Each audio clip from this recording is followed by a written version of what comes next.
Iran's got a lot of trouble, and they want to negotiate.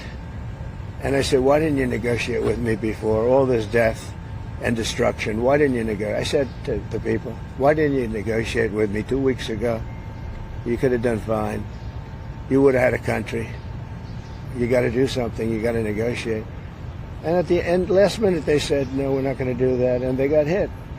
Remember 60 days? And then came the 60. 61 is going to become a very famous number. That was one hell of a hit, that first hit.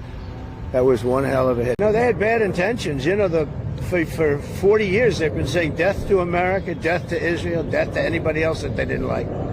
They were bullies. They were schoolyard bullies.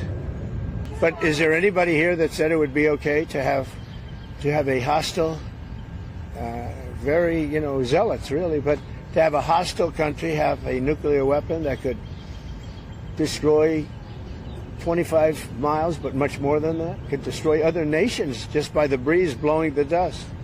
You know, that dust blows to other nations and they get decimated. This is just not a threat you can have.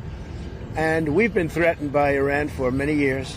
You know, if you go back and look at my history, if you go back 15 years, I was saying we cannot let Iran get a nuclear weapon. I've been saying it for a long time. And I mean it more now than I ever meant. I only want one thing. Iran cannot have a nuclear weapon. Right. That's it. I'm not looking long-term, short-term. And I've been saying that for 20 years. I've been saying it as a civilian who got a lot of publicity. People would cover it. Very simply, Iran cannot have a nuclear weapon. That's it.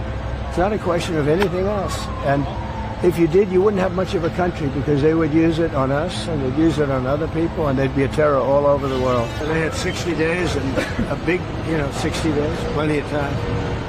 And they made a mistake. Honestly, they made a mistake.